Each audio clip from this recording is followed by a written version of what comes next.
Au nom du Père et du Fils et du Saint-Esprit. Amen. Bien-aimés dans le Seigneur, nous rendons grâce à Dieu qui nous accorde cette nouvelle semaine.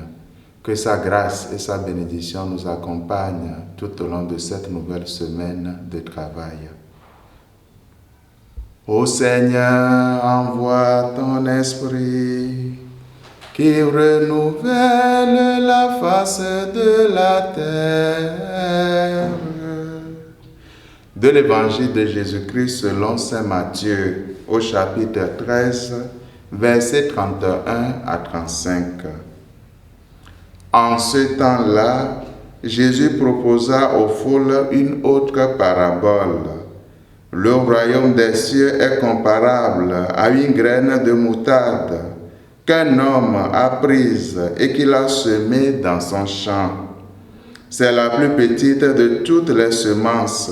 Le royaume des cieux est comparable au levain qu'une femme a pris et qu'elle a enfoui dans 3 mesures de farine, jusqu'à ce que toute la pâte est levée. Tout cela, Jésus le dit aux foules en parabole, et il ne leur disait rien sans parabole, accomplissant ainsi la parole du prophète. J'ouvrirai la bouche pour des paraboles, je publierai ce qui fut caché depuis la fondation du monde. Acclamons la parole de Dieu. Louange à toi, Seigneur Jésus.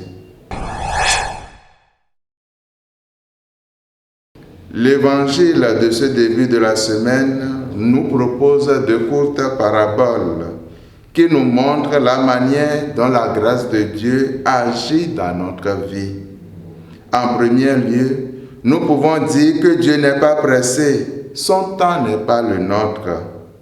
Nous sommes habitués à mesurer l'efficacité de nos actions aux résultats obtenus. Dieu, non. Il sait attendre et faire preuve de patience, y compris lorsque nous sommes peu dociles aux grâces qu'il nous envoie. En second lieu, nous retrouvons l'idée de la constance de Dieu. Frères et sœurs, œuvrons pour que la grâce de Dieu soit présente dans l'ensemble de nos activités.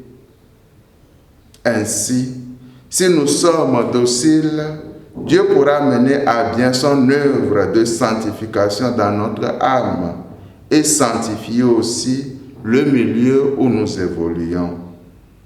Que Sainte Marthe, dont nous faisons mémoire aujourd'hui, nous y aide. Amen. Et que Dieu Tout-Puissant vous bénisse et vous garde, le Père et le Fils et le Saint-Esprit. Amen.